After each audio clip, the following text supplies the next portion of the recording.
অনুপ্রেরণার আরেক নাম নাকি থটস অফ বিল্লাল।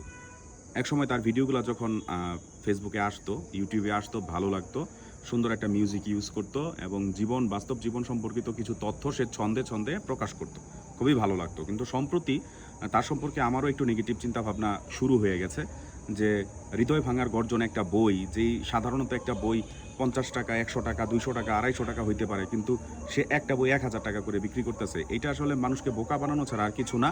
একেবারে শুধু শুধু মানুষকে বোকা বানানো হচ্ছে। সে পাতা চিরা বিক্রি করে ফেলতেছে, বলতেছে আমার শার্ট বিক্রি করে ফেলতেছে, বলতেছে যে এই পাতা এটা নিলামে নিলামে উঠাবো, এই শার্ট নিলামে উঠাবো, জুতা নিলামে উঠাবো। মানে মানুষকে বোকা পাইয়া যা খুশি তাই করতেছে। এগুলো কিন্তু ঠিক না।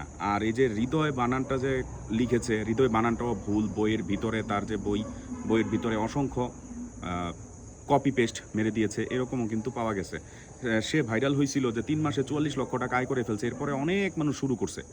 এরপরেই সে হয়ে গেছে অনুপ্রেরণার আরেক নাম। আসলে এইভাবে হয় না, একজন আরেকজনকে ফলো করে কখনো হয় না। এটা দেখছি বিল্লালও বলছে, একজন আরেকজনকে ফলো করে কখনো এইভাবে হইতে পারবে না। আপনি আপনার নিজস্ব কী আছে সেটা নিয়ে যদি আগাইতে চান, তাহলে আপনিও ভালো করতে পারবেন। তো থটস অফ বিল্লাল, আপনার ভিতরে যে অহংকারগুলো আমি দেখতেছি, আত্ম অহংকার, এগুলো আমি রিকোয়েস্ট করব আপনি এই সকল অহংকার থেকে মুক্ত হন। আপনি আগে যে ধরনের ভিডিও বানাইতেন, যেভাবে কথা বলতেন, ওগুলো নিজের বাস্তব জীবনে প্রয়োগ করেন।